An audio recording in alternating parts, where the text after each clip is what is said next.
2016. Vamos a ver, saludos a Adrián Estrada. Por aquí yo me sigo escuchando un poquito fuerte, pero bueno, creo que está bien. Todo bien, dicen por ahí. Adrián en el DF, Aida Castañeda que está acá conmigo, Ángel en Campeche, Ángeles en el DF, Carmen, Chema Arias, Jorge, Daniel, Angelito Veracruz, Daniel García Chiapas, Felipe, a Gabriel Solís en Monterrey, a Héctor Fisk, a Lau, a Lili, a Luis en el DF, a Maricruz, a Rafa B, que está acá en el DF, que ha de ser Brenis, a Rodolfo Flores, a Rosalía, Sergio, a Sonia y a Cele de Monterrey. Por ahí escuché antes de entrar Santa, que estabas diciendo de la reunión por acá en el DF, ¿verdad? De ANSPMX. Por acá nos vemos, todos los que son socios ANSPMX, nos vemos por acá. Y preguntaban costos, todavía creo que no está publicado costo, pero va a ser relativamente económico, ¿no? Con la idea de que todos vengan, como siempre, para cubrir los costos, o más de lo que es el desayuno y el salón. Y listo, ¿no? Pero no es nada de qué espantarse, esperamos que todos podamos venir y estar por acá. Nosotros vamos a estar allá, entonces allá nos vemos, a todos los que puedan asistir, por allá nos vemos. Le comentaba a Miguel cuando estábamos planeando precisamente la reunión, que, bueno, hiciéramos una charla técnica, sí, y también platicáramos un poquito de lo que es nuevamente el colegio, más cómo pueden participar, qué estamos haciendo. Digamos que ya estamos consolidados como tal, los primeros años siempre son difíciles, son de organización, son de hacer publicidad, de hacer ruido, de generar nuevos socios, y ahora que ya tenemos una base interesante de socios, ya que estamos haciendo ciertos eventos, ya que va a ser aniversario, precisamente es justamente el día del aniversario. Bueno, pues ver qué nos espera para el futuro, cómo podemos participar más con el colegio, hacerlo crecer, reunirnos con las universidades, hacer más eventos, estar en contacto más con los socios, etcétera, etcétera, ¿no? Es la idea, aparte del desayuno, aparte del evento que vamos a tener, esa es la idea, ¿no? Vamos a hablar un poquito entonces de esto de entorno económico y fiscal hacia 2016. Primero con una actualización. Si se regresan ustedes al programa que hicimos tendrá como un mes, una cosa así, la charla que hicimos aquí que se llamó El cibercrimen y los impuestos. Estábamos viendo datos interesantes de los casos que hubo aquí en México, de problemas, no problemas, sino de devoluciones falsas o fraudes con devoluciones de declaraciones anuales de personas físicas, y nos quedamos pendientes con actualizaciones del tema, que nos dijeran qué cifras había, qué es lo que había pasado finalmente, si hubo más casos, si no hubo más casos, y si se detuvo alguien o qué pasó. Pues sí hubo una actualización, la encontramos y la comparto aquí por si ustedes no la vieron, probablemente la hayan visto, tal vez no la vieron. La damos aquí, se pueden regresar al tema, como les comento, que habíamos visto. Y en comparación México con los Estados Unidos, bueno, ese fue el tema del programa. ¿Cuál fue la actualización? La pueden encontrar en el comunicado de prensa 054-2015 del SAT, que de título tiene: SAT identifica 2 presuntos defraudadores que recibieron devoluciones de manera indebida. Y les leo el comunicado que dice, repito, es el 054-2015 del 29 de abril, ya prácticamente último día para presentar la declaración. Y SAT identifica 2 presuntos defraudadores que recibieron devoluciones de manera indebida. 2 trabajadores de la Secretaría de Educación del Gobierno del Estado de Veracruz recibieron los depósitos indebidamente. Entonces, ¿quién fue? O por lo menos 2 personas identificados. 2 trabajadores de la Secretaría de Educación del Gobierno del Estado de Veracruz. La Secretaría de Hacienda y Crédito Público, a través del SAT, informa que se ha logrado identificar los nombres de 2 personas que recibieron devoluciones en cuentas a su nombre sin el consentimiento de los contribuyentes. Se trata de casos aislados que se han presentado en una dependencia pública del Estado de Veracruz. Derivado de las investigaciones hechas por el SAT, gracias a las denuncias presentadas por los afectados, se identificó que de los 98 casos de devoluciones a cuentas que no son de los contribuyentes, 13 corresponden a trabajadores de la Secretaría de Educación del Estado de Veracruz y las devoluciones se depositaron en cuentas de 2 personas que laboran en esa secretaría. El monto de esas 13 devoluciones, de las que fueron identificadas en la Secretaría del Estado de Gobierno de Veracruz, Secretaría de Educación, ascienden a 286,569 pesos y fueron depositados en cuentas de 7 diferentes bancos. Los trámites se hicieron utilizando indebidamente la contraseña de los contribuyentes, por lo que el SAT se reitera la importancia de hacer el cambio periódico de sus contraseñas y no entregarlas a terceros que podrían hacer mal uso de ellas. Hasta el momento, que era el 29 de abril, el SAT ha recibido información de 98 casos donde se presume fraude en perjuicio de contribuyentes por un monto de 2.1 millones de pesos. Los 98 casos aislados se registraron de un total de 2.3 millones de declaraciones recibidas y de un total de 1.283.883 devoluciones que ya fueron autorizadas. Ese es el chiste. Resulta que fueron por allá un monto que fue de 286,000 pesos, de un total de 2.1 millones de pesos, 10%, fue allá el fraude en Veracruz, ¿no? Los demás, pues entiendo que no se han identificado y bueno, seguimos pendientes con más actualizaciones de este tema, ¿no? Pero bueno, fue por allá una dependencia pública en Veracruz, que por cierto no vi que se le diera mucha difusión al tema, pero bueno, ya lo comentamos por acá.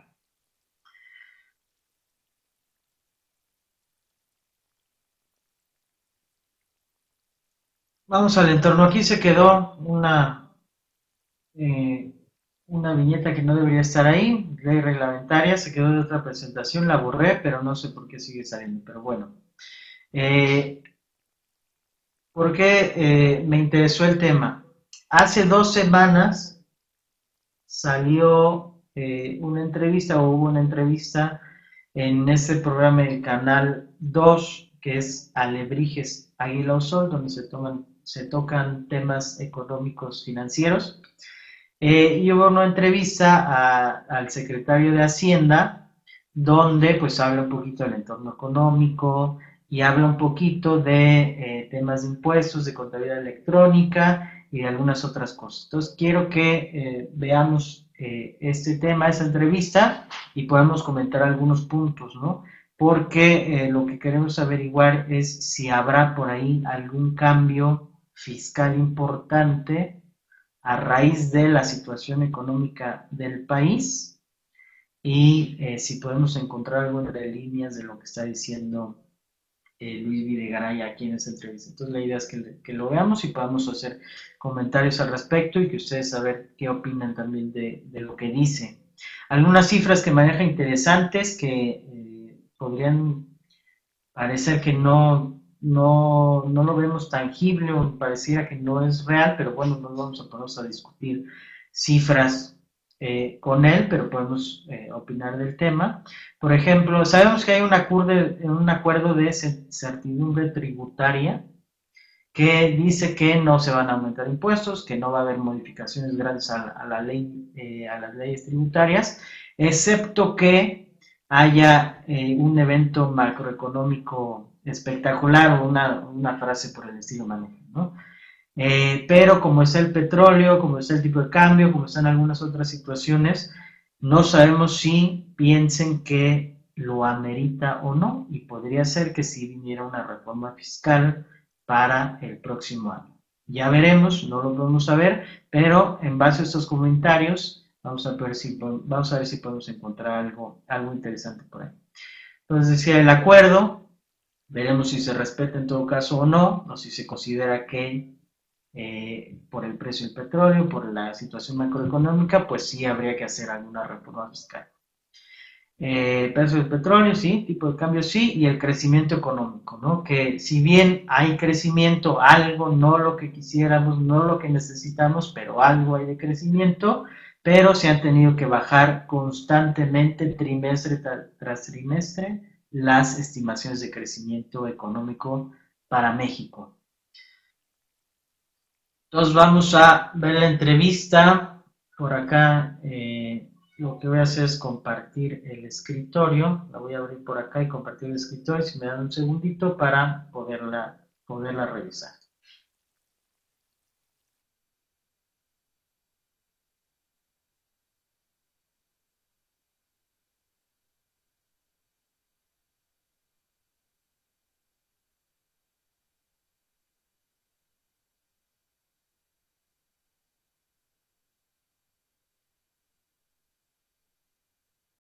Somos lo máximo. Peor con el Congreso de su parte. Qué coraje. Dejen reviso mi recibo de luz, teléfono, agua y la principal, ¿cuánto trae la cartera para traerle a este señor?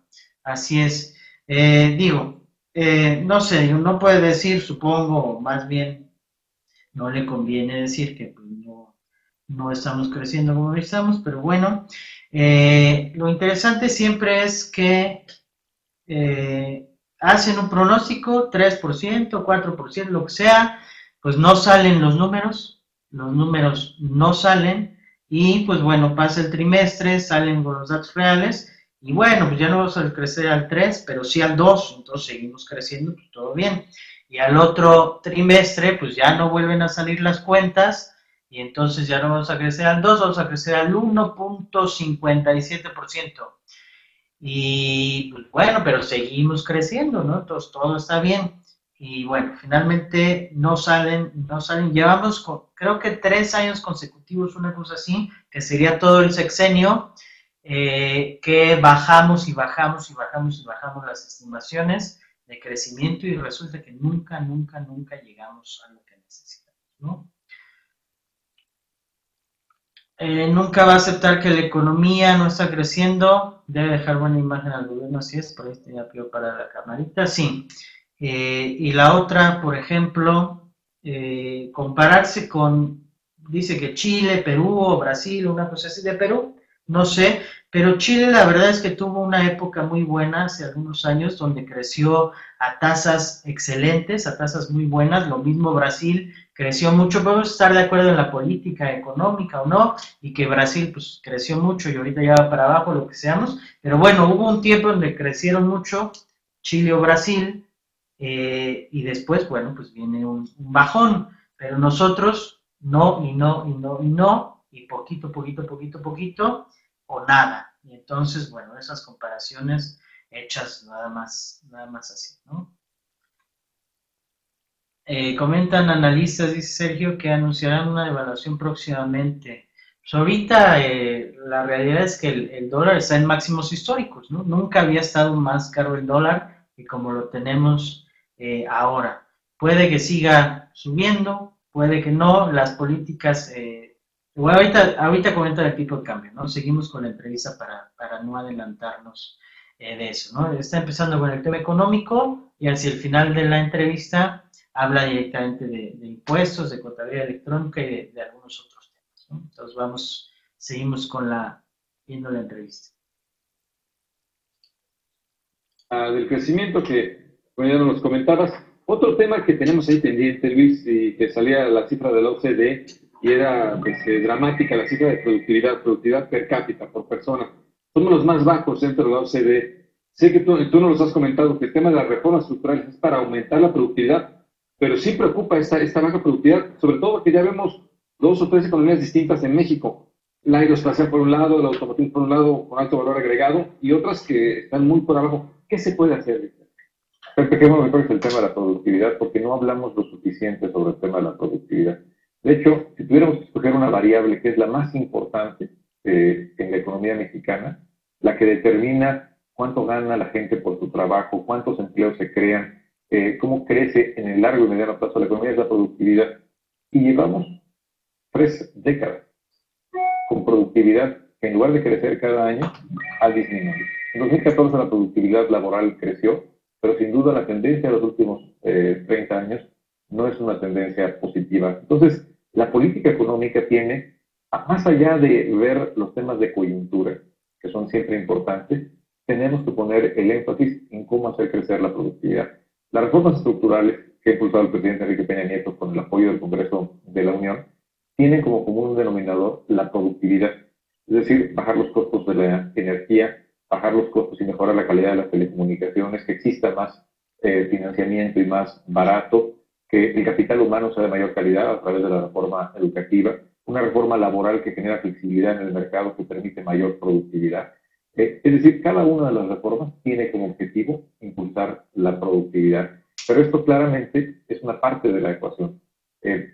Por otro lado, se ha aprobado una nueva ley, una ley de productividad y competitividad, que implica que el país tiene que tener estrategias de corto, mediano y largo plazo enfocadas a la productividad, como, insisto, el concepto que permitirá que en México tengamos más crecimiento, un crecimiento de mayor calidad y que la gente gane más por su trabajo.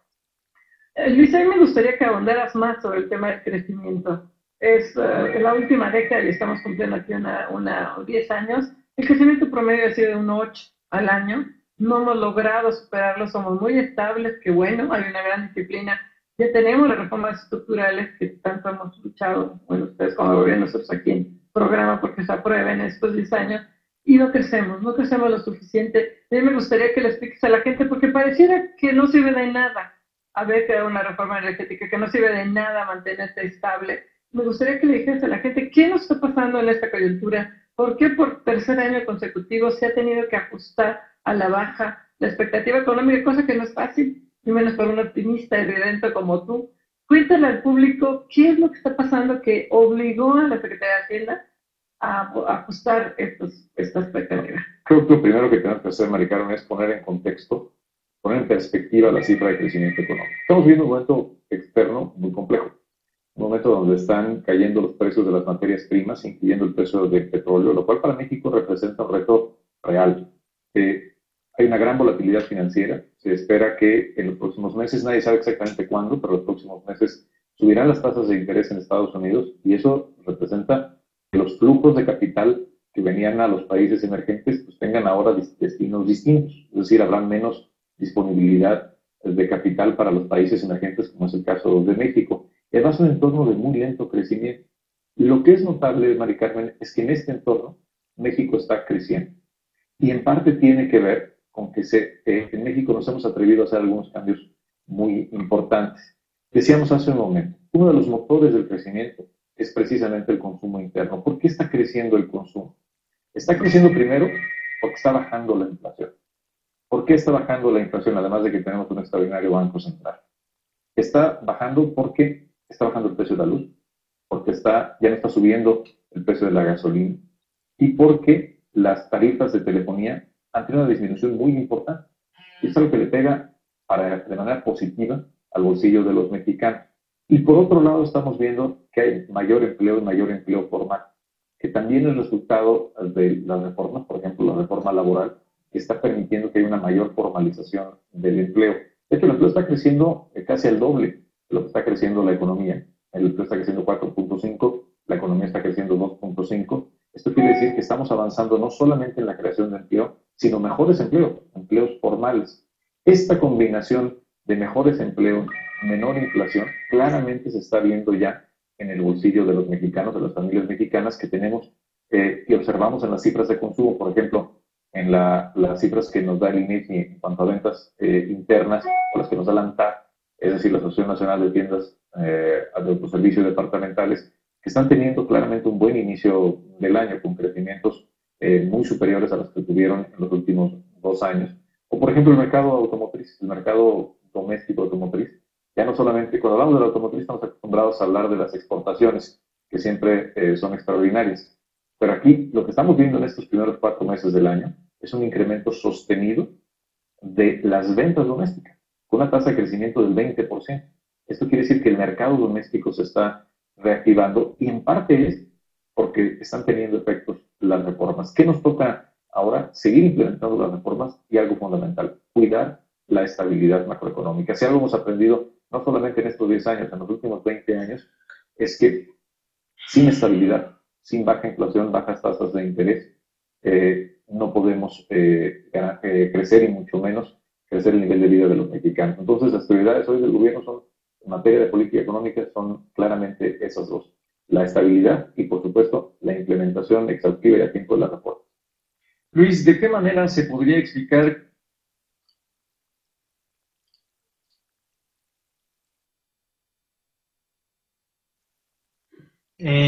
hacemos otra pausa para hablar un poquito de eso?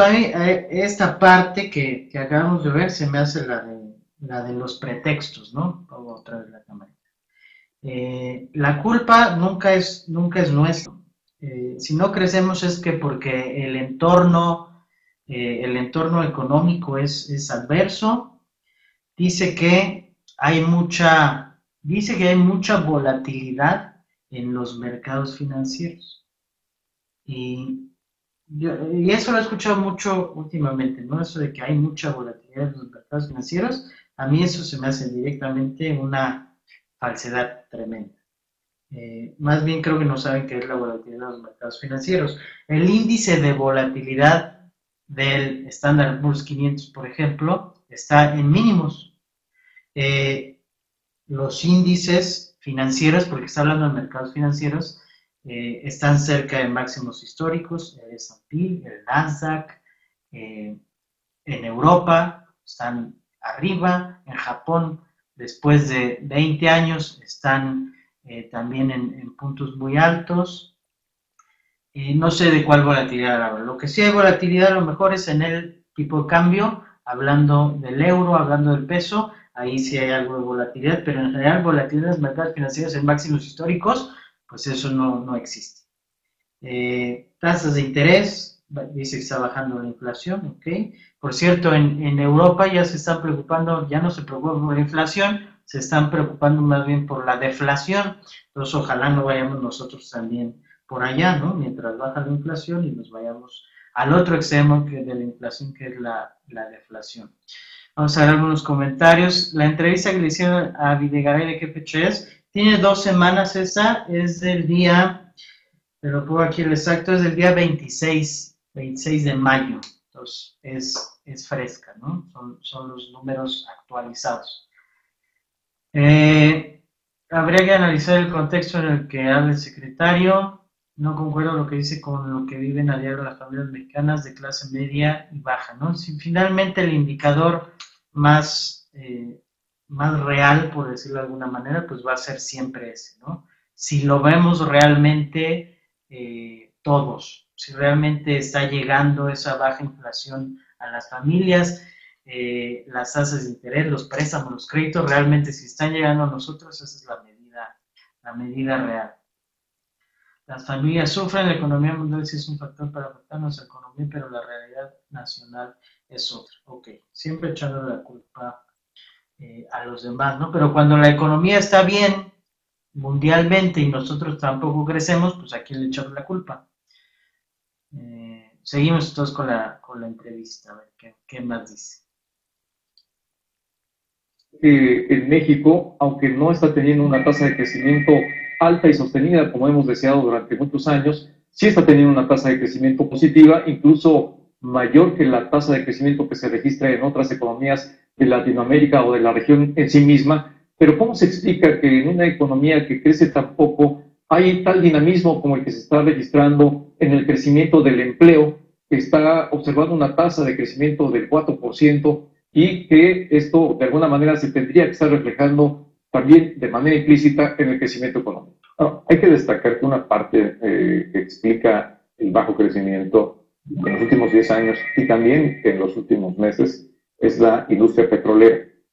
La industria petrolera alcanzó su pico máximo en el año 2003 y desde entonces cada año hemos venido teniendo disminuciones de producción y esto se refleja en las cifras del Producto Interno Bruto.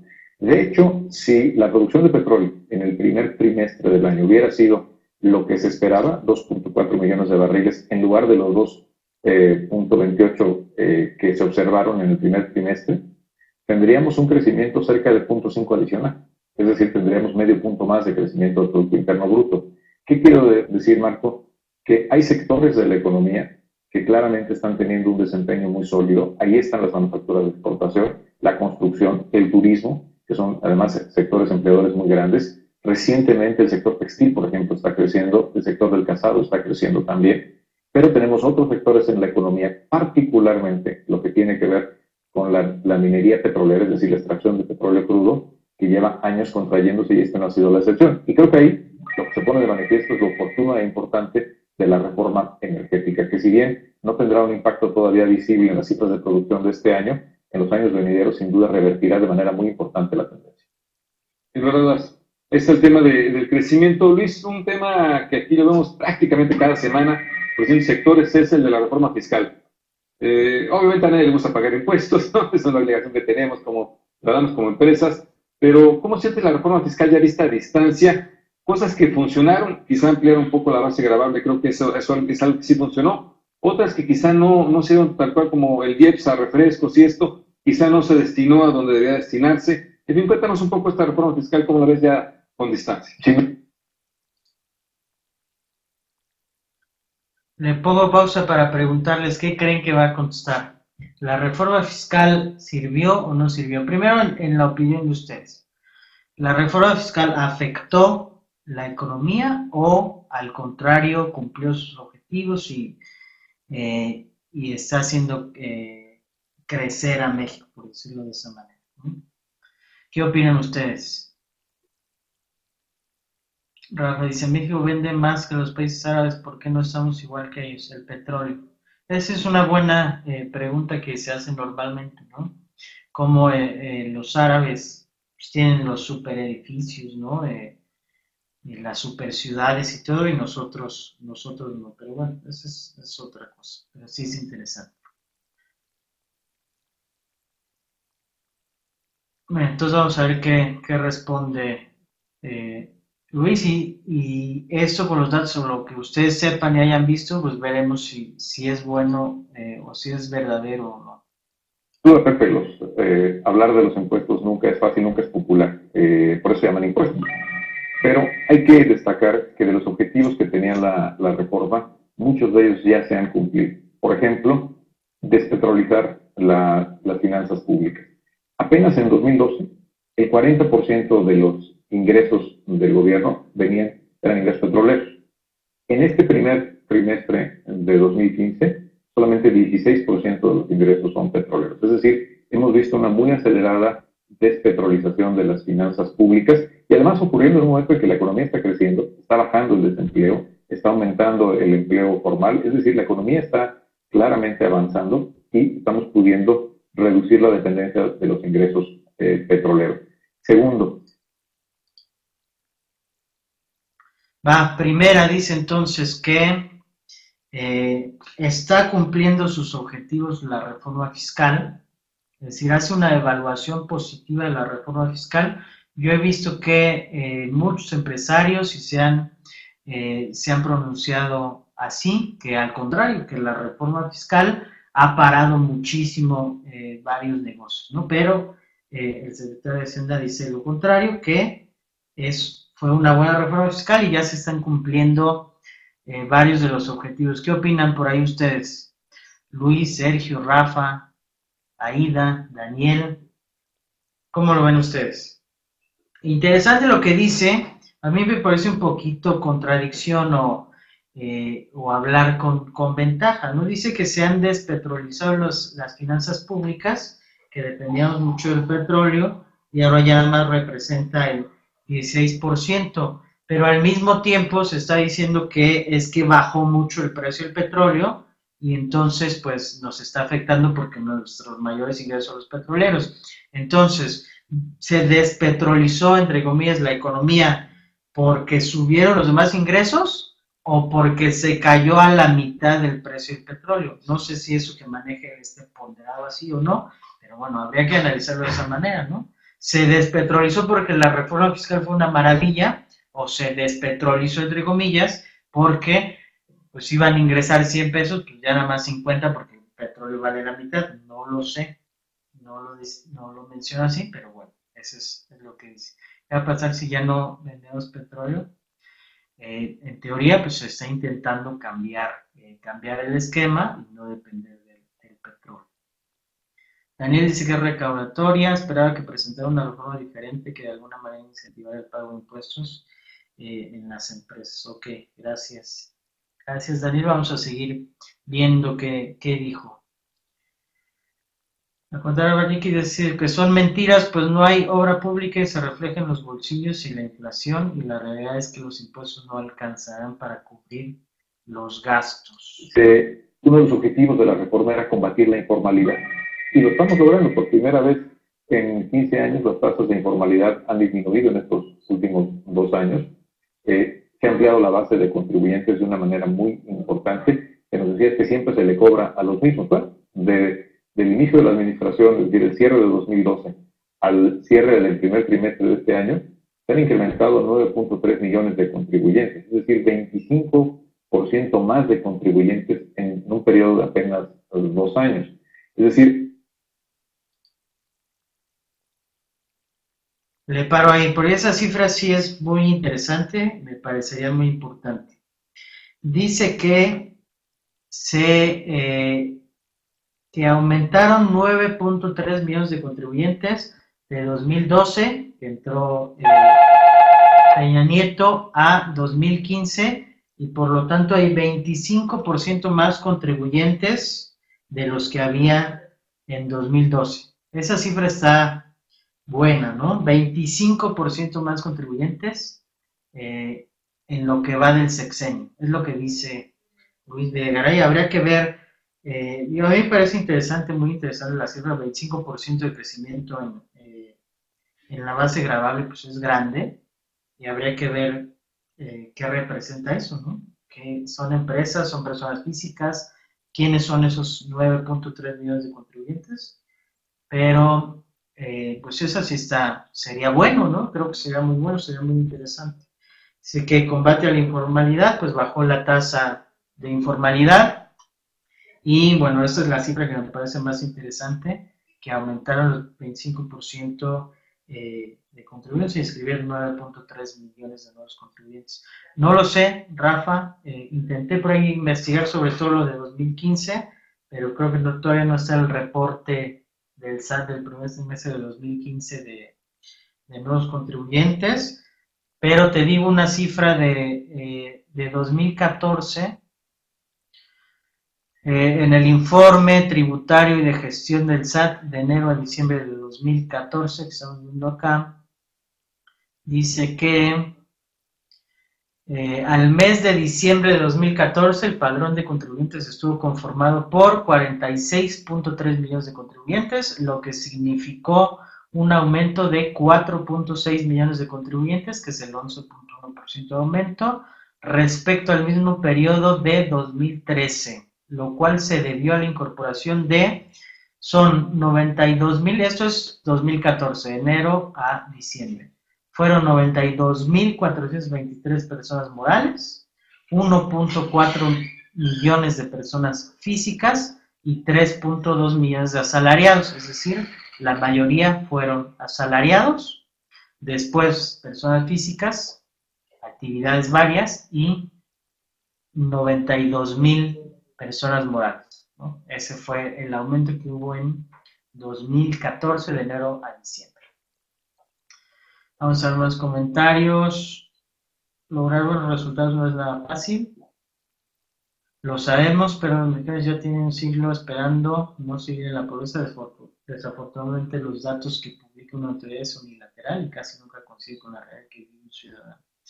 En donde se observan los fallecidos, los pensionados, etcétera. Por lo menos en no sé si viene el reporte completo, este es el que le llaman reporte ejecutivo. Nada más viene así, no dice cuántos menos, sí dice cuántos más. Y listo, ¿no? Lo demás es devoluciones y evasión fiscal. Bueno, ese es interesante, a lo mejor, para combatir la evasión fiscal, ¿cuánto cobraron por actos de fiscalización? Fueron 156,398 millones de pesos derivados de actos de fiscalización, ¿no? Asimismo, por cada peso erogado en actos de fiscalización se logró recuperar 55 pesos. Por cada peso, 55 pesos, y en total recuperaron 156,398 pesos, que parece una cifra bastante buena, ¿no? Pero habría que compararla contra otras épocas. No tengo aquí el dato, sería bueno verlo en otra ocasión, ¿no? Existe una enorme corrupción e impunidad en ellos mismos, incluyendo al secretario, que le resta credibilidad. Eso es cierto. Seguimos entonces con la entrevista. Estamos avanzando en la formalización, estamos avanzando en la ampliación de la base de contribuyentes y también en fortalecer los ingresos no petroleros del gobierno, lo cual hoy, ante una caída tan importante del precio del petróleo, resulta por demás oportuno. De hecho, si no hubiéramos tenido la reforma hacendaria, tendríamos claramente una necesidad de un ajuste presupuestario significativamente mayor al que se está haciendo. En ese sentido, creo que la reforma está cumpliendo sus objetivos. Y si vemos por otro lado los indicadores, por ejemplo, ¿qué le está pasando a la inversión? Bueno, la inversión fija bruta en el primer trimestre, que es la cifra que nos da el INEGI, creció 4.6%. Es decir, la inversión está creciendo por arriba del crecimiento de la economía. Estamos viendo cómo está disminuyendo la informalidad y cómo el consumo también está creciendo.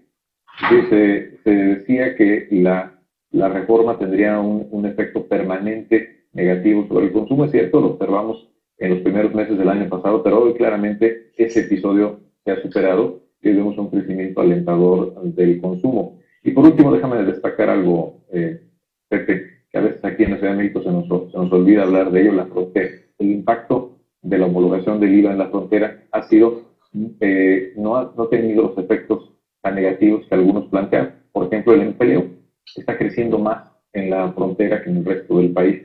La producción, es decir, el Producto Interno Bruto, está creciendo más en la frontera que en el resto del país. Esto no quiere decir que no esté haciendo las familias de la frontera, las empresas de la frontera un esfuerzo importante, pero claramente no estamos viendo los efectos que algunos anticiparon. En resumen, creo que la reforma, si bien como cualquier reforma que implique elevar los impuestos, naturalmente genera una reacción negativa en muchos sectores, está cumpliendo con sus objetivos de contribuir a la recaudación, de despetrolizar las finanzas públicas, ampliar la base de contribuyentes y combatir la informalidad.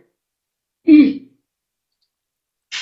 está. Entonces, en resumen, dice que buena reforma fiscal, se aumentó la base de contribuyentes, se generan más ingresos tributarios y, bueno, dice combatió la informalidad, es lo que dice el secretario de Hacienda. Ahora, me parece interesante lo último, yo de eso no sé, yo soy acá en la Ciudad de México, no tengo tanto contacto con este tema de frontera. La gente que está allá en frontera, veo si hay gente por acá de Nuevo León, hay gente de Sonora. ¿Es cierto eso? En su opinión, claro, porque él tendrá sus datos, en su opinión, ¿afectó el tema de aumento del IVA o de homologación del IVA en zona fronteriza o no afectó? Luis Videgaray dice que no afectó, no pasó absolutamente nada y no sé qué opinen ustedes por allá. Sergio, que está en Reynosa, la gente está en Nuevo León, dice Sergio que sí. Entonces, bueno, eso, como todo, ¿no? Hay que verlo. Luis Videgaray dice que no pasó nada catastrófico, que no se espanten, y no sé qué opinen la gente de la frontera, cómo lo vieron por allá las empresas por ahí en frontera, si les afectó o no les afectó, qué fue lo que pasó, ¿no? Interesante sería escuchar sus comentarios y mientras seguimos por acá. Sin embargo, Luis, sigue habiendo críticas muy severas. Hay juicios pendientes contra algunas de las medidas más criticadas de esta reforma hacendaria, que es la contabilidad electrónica, que es un verdadero dolor de cabeza para todos los que les pagamos impuestos. Y hay muchas empresas y personas físicas que presentaron amparos que están en litigio. Los empresarios se quejan mucho también de la falta de la deducibilidad inmediata de inversiones. Se creó una mesa de trabajo desde diciembre pasado. ¿Qué ha pasado con estas mesas? Está avanzando, los litigios ahí están, hasta ahorita ha ganado el SAT todos, pero hay litigios pendientes. La PRODECON inició una serie de litigios en contra del tope, la deducibilidad de 98,000 pesos, que también apenas están arrancando. O sea, no ha sido tan tersa esta reforma hacendaria, sigue haciendo muchas críticas, y ahí te lo digo con todo respeto, siento que es una posición de ustedes a la Secretaría de Hacienda de ni veo ni escucho. a estas críticas que son las más importantes: deducibilidad, tope de deducibilidad, contabilidad electrónica y deducibilidad inmediata de inversión. Escuchamos todos los días, Maricarmen. Tenemos reuniones muy frecuentes con el sector privado, pero también leemos las columnas, de algunos, también leemos las columnas y entendemos el sentir de la gente y el sentir de las empresas, pero en un contexto en el cual está disminuyendo de manera tan importante el precio del petróleo, nuestra obligación fundamental es cuidar la estabilidad macroeconómica. Y no es necesariamente el momento más favorable para disminuir los ingresos públicos. Sin embargo, estamos trabajando con el sector privado, particularmente con el Consejo Coordinador Empresarial, analizando las diversas propuestas que se han presentado. Y hay que recordar que a veces se nos olvida que la reforma, si bien acotó algunas deducciones, también eliminó cosas como el IETU competitivo, que era la principal demanda que escuchábamos del sector privado, era cómo es posible que tengamos dos impuestos al mismo tiempo, el IETU y el impuesto sobre la renta. Hemos eliminado el IETU, lo cual sin duda representa una simplificación importante, particularmente para las medianas empresas. A lo mejor las muy grandotas tienen áreas de contabilidad que lo podían hacer sin mayor problema, pero para las empresas pequeñas y medianas, haber simplificado el impuesto sobre la renta a un solo impuesto, sin duda es un beneficio importante. Con respecto a la contabilidad electrónica, Maricarmen, sin duda cualquier adopción de nueva tecnología representa en un principio un reto. Pero hoy la tecnología nos da la oportunidad de ser un país mucho más eficiente, de eliminar costos de tiempo de gente que se dedica a hacer la contabilidad literalmente manual para después enviarla en papel o por correo electrónico al SAT. Cuando hoy la tecnología nos da la oportunidad de hacerlo de una manera mucho más eficiente, que en el futuro nos redundará en menores visitas de auditoría, menores requerimientos, porque la contabilidad de las empresas y la del SAT será la misma. Estamos muy conscientes que en los primeros meses, en los primeros años, representa un esfuerzo, pero los beneficios de adoptar tecnología para simplificar procesos administrativos, creo que la historia nos demuestra que son correctos, aunque en un principio siempre hay algunas resistencias, pero es algo que creemos que es la dirección correcta. Y con respecto a los otros elementos, estamos, insisto, en un diálogo cercano, fluido con el sector privado, donde dependerá mucho de cuáles son las condiciones macroeconómicas a las que lleguemos a septiembre, cuáles son los escenarios que tenemos hacia adelante, y tenemos oportunidad de atender alguna de estas preocupaciones. A ver, ahí está. Me parece de lo más importante, ¿no? Lo que dice ahora. Que sí, pues está de acuerdo que a lo mejor hay algunas cosas que hay que cambiar, que está en contacto con los empresarios y demás, pero que mientras la economía esté como está y el precio del petróleo esté como está, pues háganle como quieran. Básicamente eso es como yo tomo la respuesta, porque dice que hay que evaluar el tema macroeconómico y pues no se puede hacer nada si la cosa está como está, pero al mismo tiempo está diciendo que la cosa está bien, ¿no? Estamos creciendo, que no pasa nada, que ya se despetrolizó la economía, etcétera, etcétera, ¿no? Entonces, me parece bastante interesante. Entonces, como que esperen que quitemos algo que no les guste, pues no. Contabilidad electrónica dice, pues sí, va a ser un problema, va a ser una cosa que pues es complicada, pero ni modo, también lo tenemos que adaptar la tecnología, porque queremos que la contabilidad que tengan ustedes y la nuestra sea la misma, ¿no? Y luego la gran mentira también del IETU, que quitamos el IETU completito, pues quitaron la ley del IETU, ¿no? Pero ya sabemos que dejaron, más bien, en lugar de tener dos impuestos y quitar uno, pues lo que hicieron fue fusionar los dos impuestos, ¿no? Que no es lo mismo. Ya sabemos que eso, nosotros que trabajamos en eso, ya sabemos cuál es la realidad. Pero bueno, eso es lo que dice. Pero ¿por qué se quejan si su petición número 1, empresarios, era que quitáramos el IETU y ya lo quitáramos? Pues no es cierto. Lo fusionamos, tuvimos un hijo entre IETU y el ISR, ¿no? Y vamos a ver, ya va a terminar. ¿Cómo termina? Déjame decir con respecto a la deducibilidad inmediata de las inversiones. Por cierto, antes de que le ponga, yo creo que no sabe qué es la deducción inmediata de inversiones, porque creo que no tiene nada que ver la respuesta que da con lo que dice, y ustedes me ayudarán si yo estoy en el error, pero creo que ni entendió, ni supo de qué se trata, pero bueno, deducibilidad o deducción inmediata de inversiones que se quitó en la reforma fiscal. Vamos a ver qué dice al respecto. Esta es una figura que se creó cuando teníamos muy altas tasas de interés real. Hoy que en la economía tenemos tasas de interés reales, incluso que son negativas, no está claro cuál es el beneficio de tener una deducción inmediata en lugar de tener la deducción a lo largo del tiempo. Porque no estamos hablando aquí de que se deduzcan o no las inversiones. Las inversiones siempre se deducen. La única diferencia es si las traemos a valor presente o no. E insisto, en un entorno de muy bajas tasas de interés, incluso tasas reales de interés negativas, no está claro cuál es el beneficio como estímulo de inversión. Es el análisis que tenemos y las cifras de inversión que estamos viendo, por ejemplo, en el primer trimestre, pues no está creciendo el doble de lo que está creciendo la economía. Entonces, tampoco en los datos tenemos una evidencia contundente al respecto, pero insisto, todos los días, todas las semanas estamos en este diálogo y llegaremos a septiembre, cuando se presentará el paquete económico a la Cámara de Diputados con conclusiones al respecto. Bueno, ahí está. Cerramos con eso. Yo no entiendo qué tiene que ver la deducción inmediata de inversiones con que haya tasas de interés negativas. De verdad que no sé qué quiso decir ahí.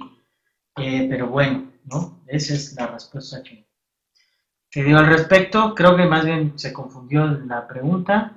Y bueno, eso es lo que... Finalmente, lo interesante es, para lo que queríamos descubrir acá en la presentación, es si vendrá, en todo caso, entonces, una reforma fiscal o no, ¿no? Digamos que haya modificaciones interesantes. Recordando que está el acuerdo de certidumbre tributaria que dice que no va a haber modificaciones, pero ya vemos aquí que empieza a decir que el entorno macroeconómico, pues sí es complicado, pueden quitar algunas cosas que están en contacto, pero pues no se puede moverle tanto porque la cosa está dura. Entonces, me parece que sí abre la puerta, ¿no? Para que sí haya por ahí cambios, por ahí a lo mejor aumentos de impuestos, por ahí que se les ocurra alguna otra cosa. No lo sé, pero me parece que queda ya abierta la puerta, ¿no? Si crecía el doble, ¿por qué está tan mal el país? Hay que darle excusa, la duda se confundió. Ahí sí no entendí, la verdad, qué tenía que ver la deducción inmediata de inversiones con tasas de interés reales negativas, pero bueno. Entiendo que no sea también un experto fiscal, ¿no? Lo podemos entender. Pero bueno, dice, reforma fiscal positiva, entonces no va a haber marcha atrás probablemente, menos con como nos fue en las elecciones, ¿no? Que entiendo que todavía, aunque todavía no hay cifras finales, pero parece que entre PRI, Verde y Nueva Alianza siguen teniendo mayoría absoluta, entonces pues realmente no creo que haya mucho por hacer ahí. Parece que no va a haber marcha atrás. Comentarios del secretario de Hacienda, las elecciones, lo que ocurrió, creo que no hay mucho marco, ¿no? Y por ahí se les puede ocurrir aumentar, aunque se supone que no van a aumentar por el acuerdo, pero bueno, lo veremos. Listo, eso es lo que les quería compartir. Me pareció bastante interesante varias de las cosas que dijo, ¿no? Les preocupa, por ejemplo, contabilidad electrónica, dijo, ni modo. Deducción inmediata de inversiones, dijo, no sé qué es, ni modo. Petróleo está muy mal, pero en lo demás vamos muy bien, y de todas formas, la reforma fiscal triunfó. Entonces, bueno, en esas estamos.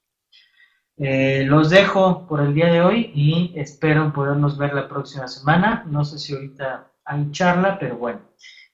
Saludos a todos, gracias por su participación y nos vemos por aquí, ¿no? Daniel, ese es buena, ¿verdad? A él le va bien con sus casas de lujo. Cierro entonces con eso. Yo sí creo que hay un desconecte total, entre los políticos y la realidad, ¿no? Ellos viven todos son millonarios, multimillonarios, y ya se ha visto, se ha comprobado.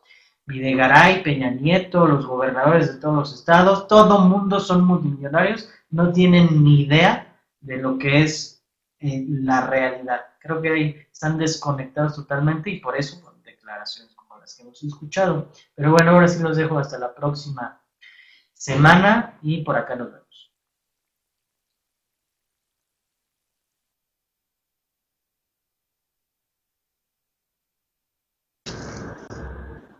Un favor, si se comunica Guillermo del DF conmigo. Tengo su libro del contador César Calvo y no se lo he podido entregar. Guillermo del DF, por ahí si te comunicas. 52860618.